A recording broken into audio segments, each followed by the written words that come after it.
러크만 주석 베드로전서 3장입니다. 15절부터 시작하겠습니다. 그러나 너희 마음속에 주 하나님을 거룩하게 여기며 너희 안에 있는 소망에 관한 이유를 묻는 모든 사람에게 답변할 것을 온유와 두려움으로 항상 예비하고, 마음속으로 하나님을 거룩하게 여기는 것은 구원의 여부와는 상관이 없습니다. 구원받은 그리스도인이라 그래서 마음속으로 하나님을 반드시 거룩하게 여기는 것은 아니라는 말입니다. 거듭나서 그리스도인이 되었음에도 불구하고 마음으로 하나님을 거룩하게 여기지 않는 사람들도 아주 많습니다. 거룩하게 여긴다는 것이 무슨 뜻이겠습니까? 어떤 것을 특별한 용도로 쓰기 위해서 다른 것과 구별해서 떼어둔다는 말입니다. 하나님을 거룩하게 여긴다라는 말은 하나님을 세상의 모든 것들과 뒤섞지 않고 어떤 특별한 일을 위해서 하나님을 특별하게 대하고 마음속으로 세상 것들과 아주 다르게 존귀하신 분으로 대한다는 뜻입니다. 하나님을 거룩하게 여기고 다른 것들과는 다르게 존귀하게 대한다면은 다른 무언가를 대할 때하고는 전혀 다른 마음가짐으로 하나님을 대하게 됩니다. 하나님을 아주 특별한 용도에 사용할 특별한 존재로 여기게 되면은 하나님을 아무데나 모셔둘 수는 없습니다. 그래서 마음속에서 하나님을 거룩하게 여깁니다. 그리고 하나님이 마땅히 계셔야 할 곳에 합당하게 모셔놓게 됩니다. 하나님을 마땅히 계셔야 할 어딘가에 합당한 곳에 모셔두지 않을 수가 없습니다.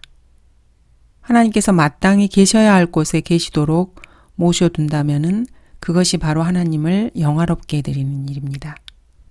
여러분이 하나님을 마음속으로 거룩하게 여기고 있으면은 결코 하나님을 망각의 자리에 내버려둔 채 경시하고 잊어버릴 수는 없습니다. 하나님을 거룩하게 여긴다면은 필연적으로 아주 소중한 자리에 모셔놓게 됩니다. 하나님이 계셔야 할 소중하고도 합당한 자리가 어디입니까? 바로 그리스도인들 여러분 내면 속입니다. 이 세상에서 하나님을 모셔둘 수 있는 유일하게 마땅한 자리는 바로 여러분 자신의 몸 속입니다. 하루 24시간 1년 365일 어느 한순간도 하나님과 떨어져 있을 수가 없습니다.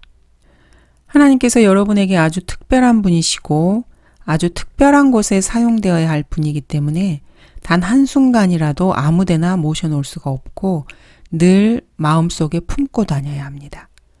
그렇게 하려면은 하나님께서 여러분 안에 들어오셔서 하나님께서 계시기에 합당하도록 여러분 자신을 늘 깨끗하게 유지해야만 합니다. 그래서 그리스도인들은 자신을 정결케 해야 합니다. 결론적으로 하나님을 거룩하게 여긴다는 말은 곧 자기 자신을 정결케 한다는 그런 필연적인 결과가 수반되게 됩니다. 그래야 하나님을 거룩하게 여기는 것입니다. 하나님을 거룩하게 여기는 것은 마음속으로 생각하는 것이지만은 거룩하신 그분을 모셔두는 것은 그리스도인들의 몸 아닙니다. 너희 안에 있는 소망에 관한 이유를 묻는 모든 사람에게 답변할 것을 온유와 두려움으로 항상 예비하라고 말씀하십니다. 모든 그리스도인들이 마음속에 기억해야 될 말씀입니다. 그리스도인들은 선한 것을 따르다가 의를 위하여 고난을 당하는 일이 많습니다. 그리스도인들에게 고통을 주는 사람들은 그리스도인들이 무엇 때문에 그토록 악에서 떠나 선을 행하고 의를 위하여 고난을 당하는지 정확한 이유를 알지 못해서 궁금해할 수 있습니다. 그리스도인들의 속에 있는 소망이 무엇이냐고 물어보게 됩니다. 이때 그리스도인들은 누구에게나 모든 사람에게 당당하게 답변할 수 있도록 항상 하나님의 말씀에 대한 온유한 순종과 말씀에 대한 두려움 가운데서 겸손한 마음으로 그 답변을 준비하고 있어야 합니다. 사람을 두려워해서가 아니라 하나님을 두려워함 가운데서 온유한 마음으로 답변을 준비해야 합니다. 이것이 바로 그리스도인들이 모든 사람에게 언제나 필요할 때 나타내 보일 수 있는 지혜입니다. 온유하다는 표현은 그리스도인들이 유약하고 피동적이고 무기력하게 기가 죽어 있다는 말이 아닙니다. 그리스도인들이 하나님을 향해서 온유할 때 하나님께서 그 사람을 강건하게 하시고 담대하게 만들어 주십니다. 그렇게 되면 그리스도인들은 고통을 주는 사람들 앞에서도 위협받지 않고 동요되지 않고 당당하게 있게 됩니다. 온유하고 고요한 영으로 단장할지니 이 말씀 역시 이런 맥락에서 말씀하시는 것입니다.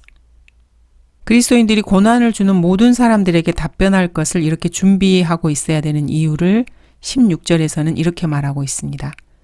선한 양심을 가지라. 이는 그들이 행악자들에게 하는 것처럼 너희를 비방하다가도 그리스도 안에 있는 너희의 선행을 거짓되이 비난하는 것을 부끄러워하게 하려 함이니라. 그리스도인들이 악에서 떠나 선을 행하고 의를 위해서 고난을 당하게 되면은 그리스도인들에게 고난을 주는 자들은 행악자들이 됩니다. 과거 2000년 동안 그리스도인들을 미워하고 못살게 굴고 잡아 가두고 고문하고 살해했던 자들은 모두가 다 행악자들이었습니다. 이런 행악자들이 그리스도인들을 잡아서 고문하고 속에 있는 소망에 관하여 신문할 때 그리스도인들의 담대한 답변을 들으면은 이들에게서 드러나는 선한 양심을 보게 됩니다. 그리고 그들은 속으로 부끄러움을 느낍니다.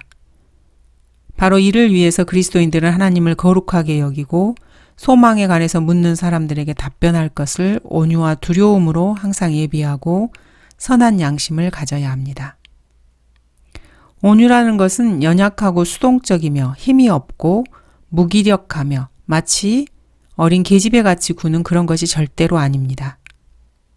20세기에는 특히 하나님과 그분의 말씀 앞에서 당당하지 못한 자유주의 성향을 가진 목사들이 가냘픈 소녀 같은 태도를 보입니다.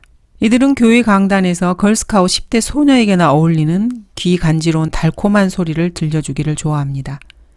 그리고 애잔한 유행가 같은 가스펠송이나 CCM을 부르기도 하고 자신은 물론 교회 성도들 그 누구도 거리 설교나 구령에 내보내는 일 없이 일요일 아침마다 교회에 나와서 자기들끼리 서로 사랑해요, 할렐루야, 하나님께 찬양을 이런 식으로 말하다가 헤어지는 것으로 만족합니다.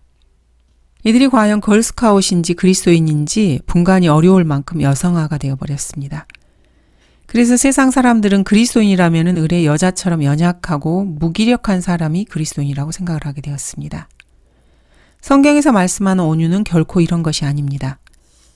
성경에서 말하는 온유라는 것은 하나님을 두려워하고 겸손하고 하나님의 말씀에 순종해서 자신을 낮추되 불의에 대해서는 담대하게 항거하고 모든 악에 대하여 용기 있게 대적하고 복음 전파와 진리 수호를 위해서 하나님께서 채워주시는 담대함과 불굴의 의지와 믿음으로 무장한 강건한 용기를 간직하고 있는 것을 말합니다. 외유 내강이라고 보면 됩니다. 태도는 온화하고 말씨는 정중하되 마음은 강철처럼 흔들림 없는 그런 상태를 성경은 온유라고 말합니다. 달콤하고 부드럽고 스마트한 것은 결코 그리스도인들의 표가 아닙니다. 이런 것은 유권자들에게 가짜 미소를 지으면서 표를 끌어모으려고 하는 정치인들에게나 어울리는 모습입니다. 그리스도인들은 겸손하면서도 굳건하고 온화하면서도 강건하고 명랑하지만 경박하지 않고 친절하되 엄숙하고 언행을 언제나 진지하게 해야 하며 항상 기쁨에 넘쳐 있어야 합니다. 그리고 확신에 차서 담력 있게 몸 전체에서 배어나오는 그런 태도를 보여야 합니다. 바울은 이렇게 말합니다. 그 안에서 우리가 그분을 믿음으로 담대함과 확신을 가지고 나아가느니라. 이것이 바로 그리스도인의 표입니다. 그리스도인들에게서 이런 표가 나오지 않는다면은 그런 사람은 주 예수 그리스도를 절대로 증거할 수 없습니다. 거리 설교는커녕 전도지 한 장 나누어 주지 못해서 쩔쩔매게 됩니다. 그리스도인이 담대하지 못하면 그 안에 계신 주님께서 높임을 받지 못하십니다. 나의 간절한 기도와 소망에 따라 내가 어떤 일에도 부끄러움을 당하지 아니하고 항상 그러하듯이 지금도 온전히 담대하여 살든지 죽든지 그리스도가 내 몸 안에서 늘 높임을 받으시게 하려는 것이라. 바울은 자신이 살든지 죽든지 전혀 문제거리로 삼지 않았습니다. 오직 예수 그리스도께서 자신의 몸 안에서 높임을 받으시게 하려는 일에만 관심을 가졌습니다. 바울은 내게 사는 것이 그리스도인이 죽는 것도 유익함이라고 말합니다. 참으로 단호하고 확신에 차 있는 자세입니다. 너희를 향하여 말하는 나의 담력도 크고 내가 위로로 충만해졌으니 우리의 모든 환난 가운데서도 나는 기쁨으로 차고 넘치도다. 이것이 바로 바울의 온유함입니다. 17절 하나님의 뜻이 그러하다면 악을 행하다가 고난을 당하느니 선을 행하다가 당하는 것이 나으니라. 그리스도인으로서 선을 행하다가 세상에서 고난을 당하는 일은 아주 많습니다. 그러나 그리스도인들 중에서는 악을 행하다가 이 세상에서 고난을 당하는 사람들도 아주 많습니다. 그리스도인은 악을 행하다가 고난을 당하는 수도 있습니다. 이런 고난은 참으로 처절하고 비참하고 부끄럽기 그지없습니다. 그렇다면은 여러분 그리스도인들은 악을 행하다가 고난을 당해야 합니까? 선을 행하다가 고난을 당해야 하겠습니까? 어느 쪽을 택하는 것이 좋겠습니까? 두말할 필요도 없습니다. 선을 행하다가 고난을 당하는 것이 훨씬 더 낫습니다. 18절 그리스도께서도 죄들로 인하여 한 번 고난을 받으사 의인으로서 불의한 자를 대신하셨으니 이는 육신으로는 죽임을 당하셨으나 성령에 의하여 살림을 받으심으로 우리를 하나님께로 인도하려 하심이라. 포트워드시의 어느 침례교에서 사역했던 짐 퀴들리 목사에 대해서 한번 이야기해 보도록 하겠습니다. 그는 지난 10년, 15년, 20년 동안에 미국 전역에서 수많은 죄인들을 그리스도께로 인도했습니다. 이 사람보다 더 많은 사람을 그리스도께로 인도한 사람은 아마 없을 것입니다. 포트워드시에는 군사기지가 있어서 유동인구가 아주 많았습니다. 그렇지만 교회는 그리 크지 않았습니다. 유동인구가 원래부터 많은 데다가 군인들이 주류를 이루고 있어서 교회 회원들도 대부분이 군인 가족이었습니다. 이동이 작고 전체적으로 식구가 적었습니다. 그는 아침부터 하루 종일 이 집 저 집 신방하면서 개인 구령을 했습니다. 항상 성경 구절은 베드로전서 3장 18절을 사용했습니다. 어느 가정집을 방문하게 되면은 먼저 간단한 인사를 하고 방문한 이유와 복음에 관련된 이야기를 한 다음에 곧바로 성경을 펼칩니다. 이 한 구절로 예수 그리스도를 발견할 수 있도록 인도했습니다.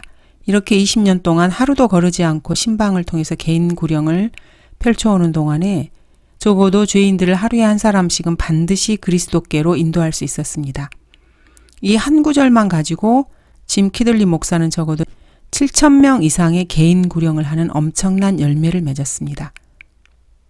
그러므로 여러분들도 이 구절을 읽으면서 여러분이 하기에 따라서는 놀라운 열매를 맺을 수 있는 능력의 말씀이라는 것을 기억하시기 바랍니다.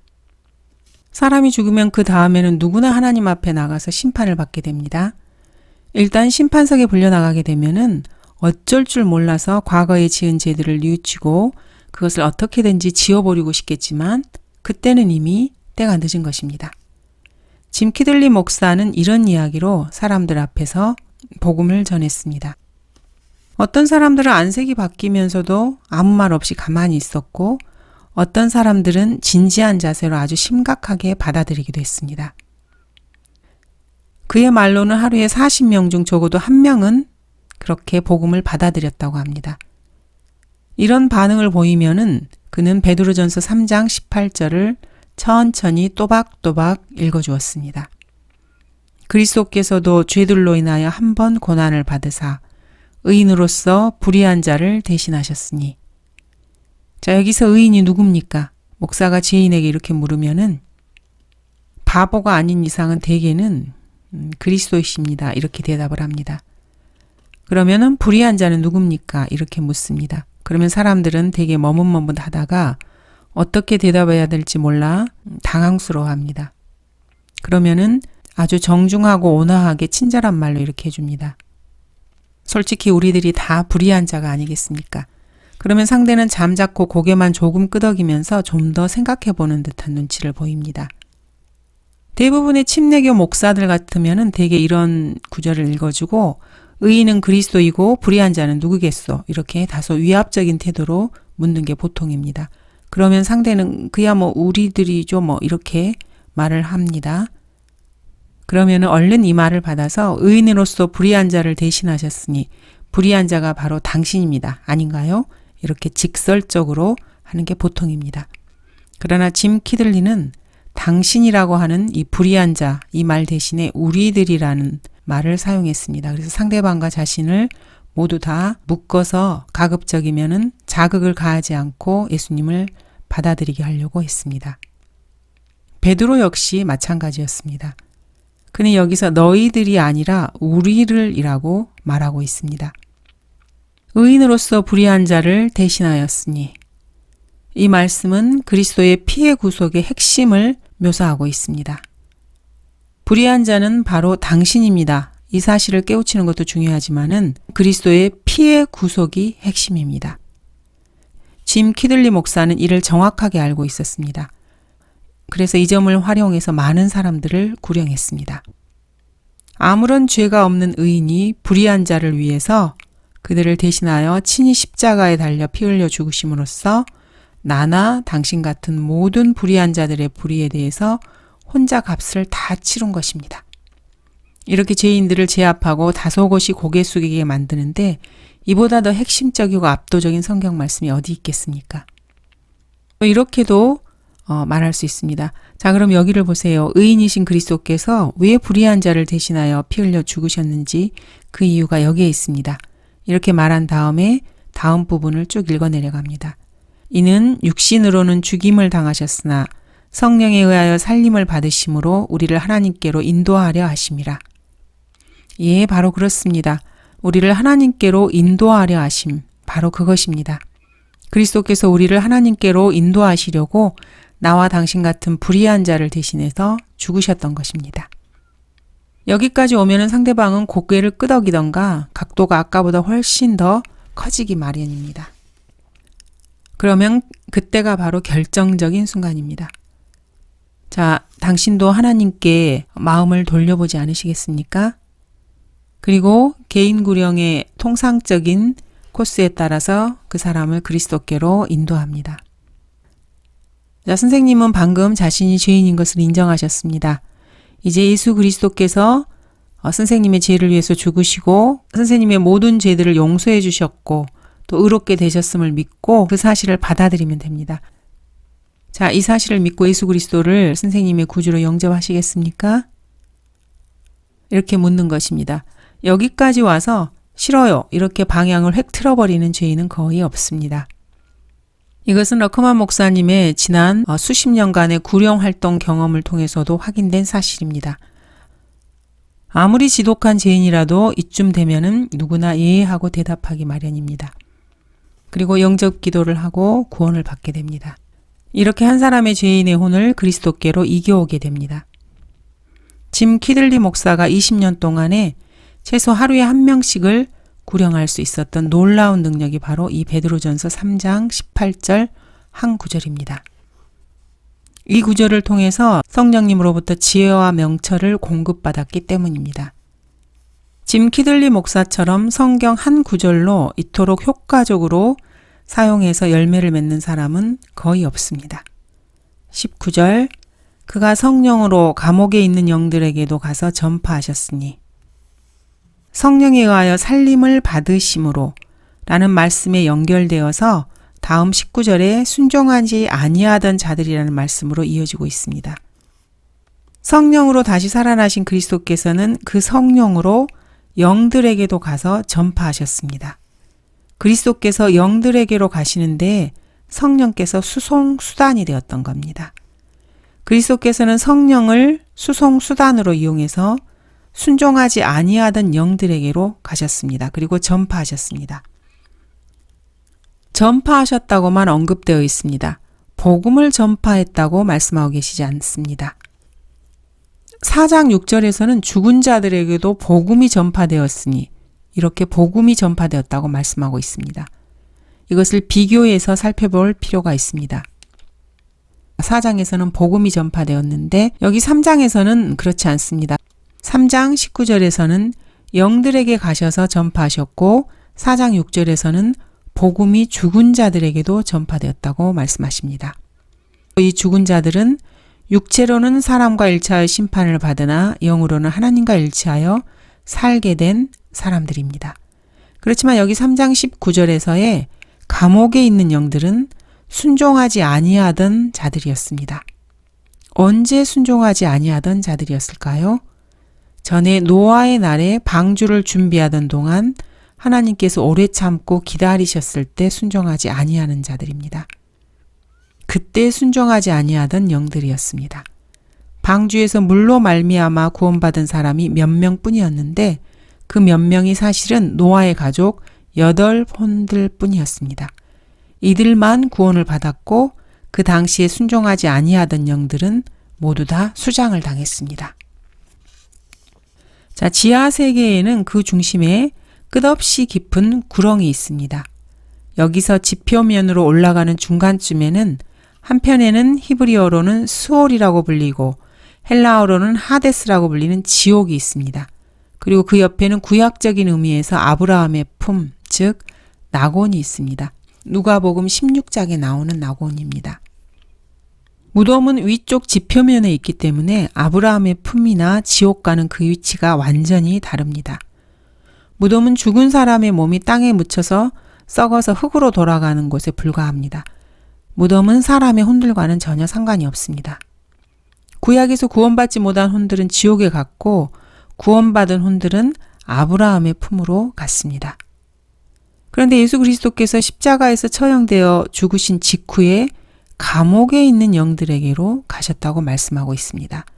주님께서 죽으셨다가 살아나셔서 위로 올라가실 때 사로잡힌 자들을 사로잡아 가셨습니다.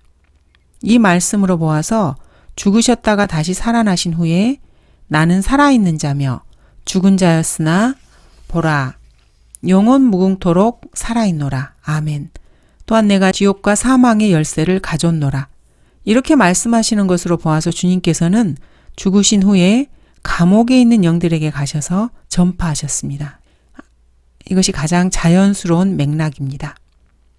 이렇게 감옥에 있는 영들에게도 가서 전파하심으로써 죽은 자들에게도 복음을 전파하시고 사로잡힌 자들을 사로잡아 데리고 가셨다는 것이 지금까지의 성경 주석가들의 일반적인 주석이었습니다. 베드로전서 3장 19절에서는 과연 이것을 언급하는 말씀인가 생각해 볼 때 조금 문제가 있습니다. 왜냐하면 여기에 나오는 영들은 율법 이전에 어느 특정한 시기에 등장했던 존재들이기 때문입니다. 여기 19, 20절에서는 모세의 율법 하에서 죽었던 사람은 아무도 없고 죽어서 아브라함의 품으로 간 사람도 없습니다. 이 사람들은 지구상에서 유대인이 등장하기 이전에 있었던 사람들입니다. 하나님께서 오래 참고 기다리셨던 노아의 날들 동안 아직 지구상에는 유대인은 전혀 없었습니다. 유대인에게 할례를 행했던 최초의 히브리인은 아브라함이었습니다. 아브라함의 품이라고 하는 것은 유대인들에게 해당하는 말입니다. 이 영들은 지금 이 시대에 구원받았거나 구원받지 못한 사람들과도 전혀 상관이 없습니다. 그리고 이 영들은 율법 시대에 죽은 사람들도 아닙니다. 그렇다면 여기서 말하고 있는 이 감옥에 있는 영들이란 도대체 누구를 말하는 것이겠습니까? 히브리서 1장에서는 천사들에 대해서 이렇게 말씀하고 계십니다. 천사들은 모두 구원의 상속자가 될 자들을 위하여 섬기도록 보내심을 받은 섬기는 영들이 아니냐. 또 그는 자기 천사들을 영들로 자기의 사역자들을 불꽃으로 삼으시느니라. 이렇게 말씀하고 계십니다.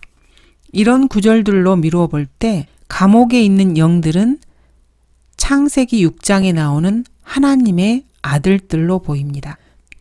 즉 노아의 시대에 자기들의 처음 지위를 지키지 않고 자신들의 처소를 떠난 천사들로 볼 수 있습니다. 그러므로 감옥에 있는 영들에게도 가서 전파하셨다는 말씀은 너희들은 여기 이 감옥에 봉해져 있으라 라고 전파한 것으로 끝났다는 것입니다. 이 영들은 백보자 심판 때까지 사망 가운데 봉해져 있습니다. 이 사실을 알린 것입니다. 이 교회 시대에 구원받은 그리스도인들이 백보자 심판석에서 이 영들을 심판하여 불못으로 보낼 것입니다. 그리스도인들은 장차 천사들을 심판하게 될 사람들입니다. 성경은 너희는 우리가 천사들을 심판하리라는 것을 알지 못하느냐 하물며 이 생에 관한 일들이랴 라고 말씀하십니다. 20절 그들은 전에 노아의 날에 방주를 예배하는 동안 하나님께서 오래 참고 기다리셨을 때 순종하지 아니하던 자들이라. 방주에서 물로 말미암아 구원을 받은 사람이 몇 명뿐이니 곧 8혼들이라. 방주에서 물로 구원을 받은 사람이라는 표현을 보고 캠벨주의자들은 눈이 번쩍 뜨입니다. 성경에서 물이라고 할 때 여기서는 용, 기품, 마귀, 지역, 별의별 것과 다 연관이 되기 때문에 많은 혼란과 오해를 불러일으킵니다. 하지만 한 가지 분명한 것은 물침내로는 결코 구원받지 못한다는 것입니다. 21절에 분명하게 나타나고 있기 때문입니다. 물은 예수 그리스도의 부활하심으로 인하여 이제 우리를 구원하는 모형이니 곧 침례라. 이것은 육체의 더러움을 제거하는 것이 아니라 하나님을 향한 선한 양심의 응답이라. 캠벨주의자들의 주장이 얼마나 엉터리인지를 입증해주는 대표 증거 구절입니다. 캠벨주의자들은 물침례로 사람이 구원을 받는다고 가르칩니다.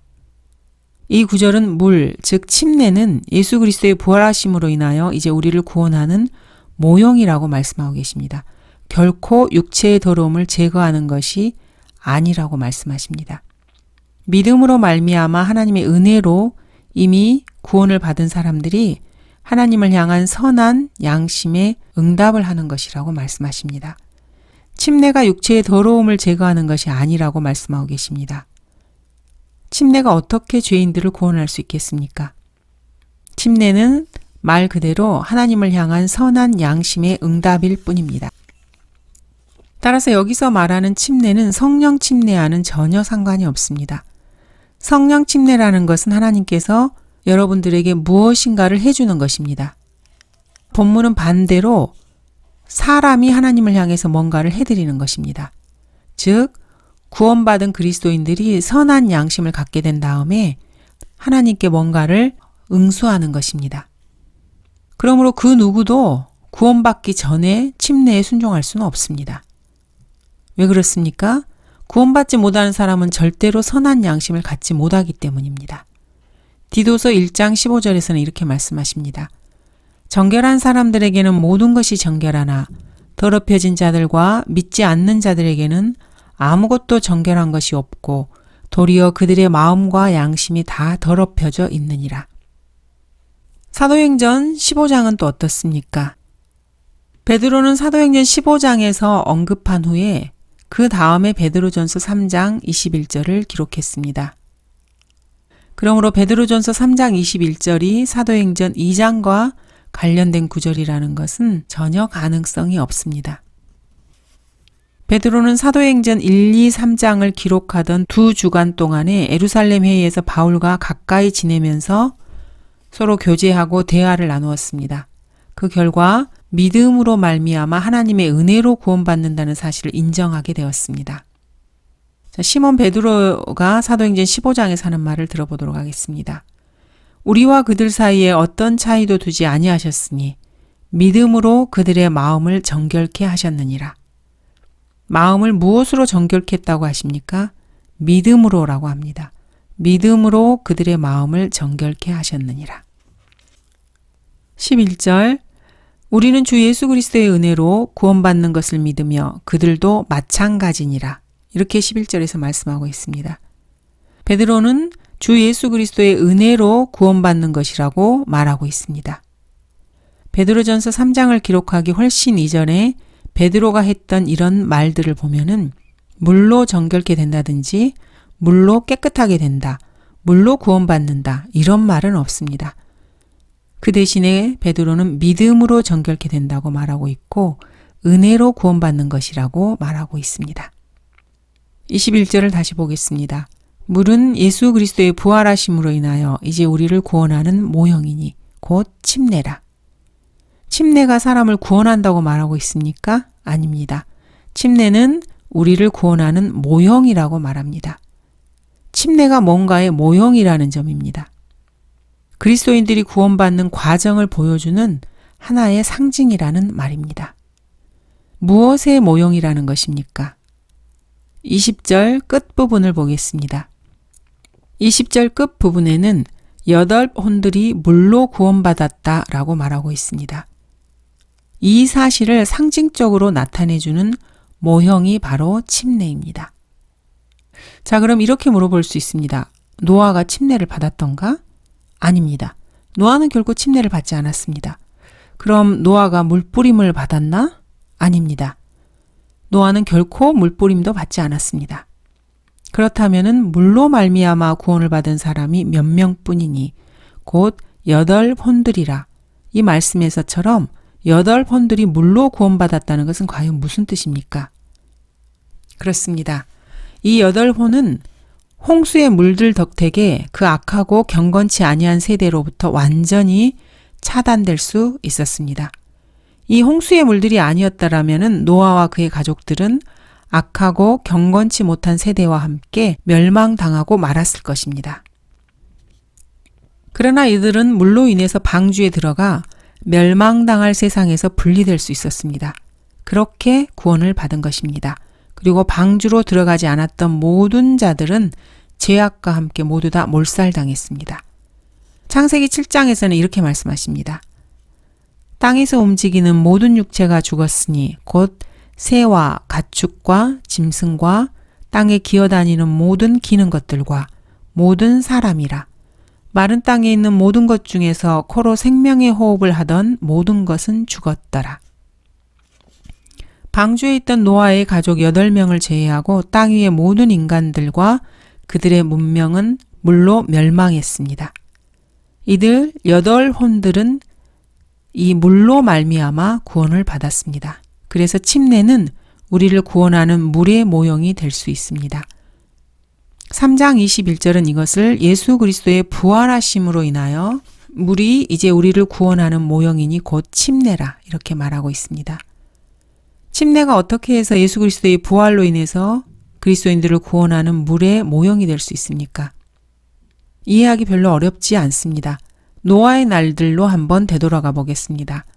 하나님께서 홍수로 지면을 덮어버리셨습니다.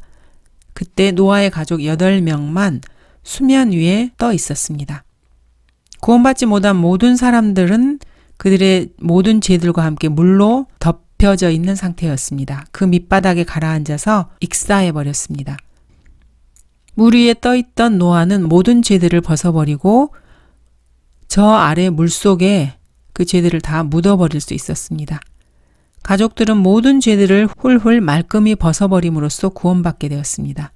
이것은 하나의 모형입니다. 이것은 예수 그리스도께서 모든 죄들과 함께 죽으시고 장사 지낸 바 되셨던 것의 모형입니다.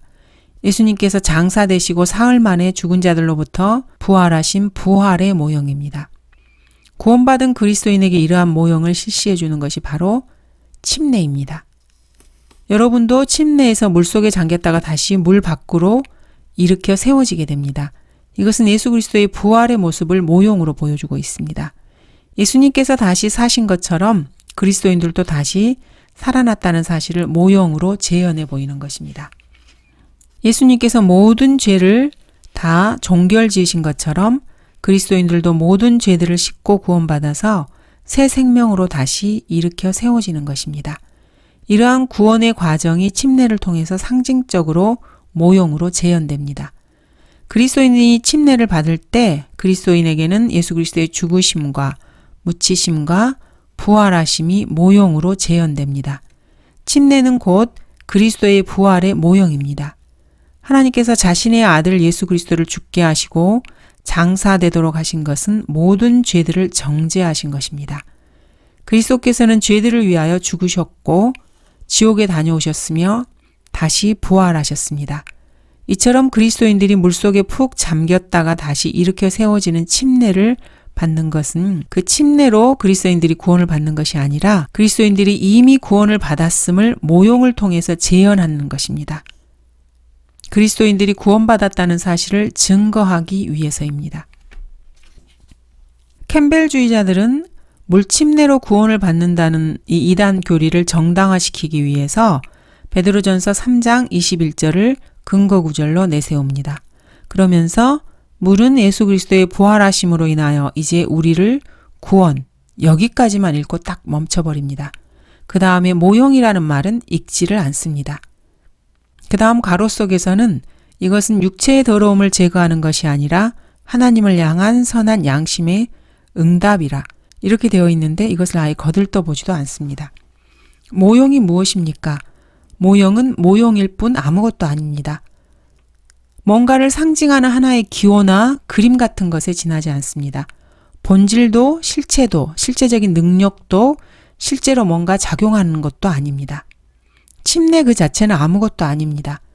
침례는 그 자체로는 구원의 본질도 아니고 구원의 실체도 없고 구원의 능력도 없고 구원시키는 실질적인 작용도 하지 않습니다. 기능도 역할도 하지 않습니다. 침례는 그야말로 아무것도 아닙니다. 하나의 상징에 불과합니다. 그러므로 물침례가 사람을 구원한다고 주장하는 캠벨주의자들은 아무것도 아닌 헛것으로 사람을 구원하는 망상에 사로잡힌 자들입니다. 물침례를 통해서 구원받았다고 주장하는 사람들은 헛개비로 구원받았다고 말하고 있는 것입니다. 자신의 구원이 이런 식으로 이루어지면 안 되는 거겠죠. 22절 그는 하늘에 오르셔서 하나님의 오른편에 계시니 천사들과 권세들과 능력들이 그에게 순종하느니라. 주 예수 그리스도께서 죽으시고 장사되심으로써 사람들의 죄들을 종결지으시고 그 죄들을 땅에 묻으신 것으로 모두 끝난 게 아니고 예수님께서는 죽은 자들로부터 다시 일으켜지셨습니다. 이 사실을 믿고 받아들인 그리스도인들은 영원한 생명으로 영원히 다시 살게 됩니다. 그리고 예수님께서는 하늘에 올라가셔서 지금은 하나님의 보좌 오른편에 앉아 계십니다. 예수님께서 부활하심으로써 사망 권세를 지녔던 마귀는 완전히 패했습니다. 그래서 영적 세계의 모든 천사들과 권세들과 능력들이 주 예수 그리스도께 굴복하게 되었습니다. 이제는 예수님께서 다시 오셔서 죄로 물든 이 땅을 멸하시고 이 세상을 지배하는 악한 마귀의 세력들을 완전히 제압하신 후에 그분의 왕국을 곧 세우시게 될 것입니다. 감사합니다.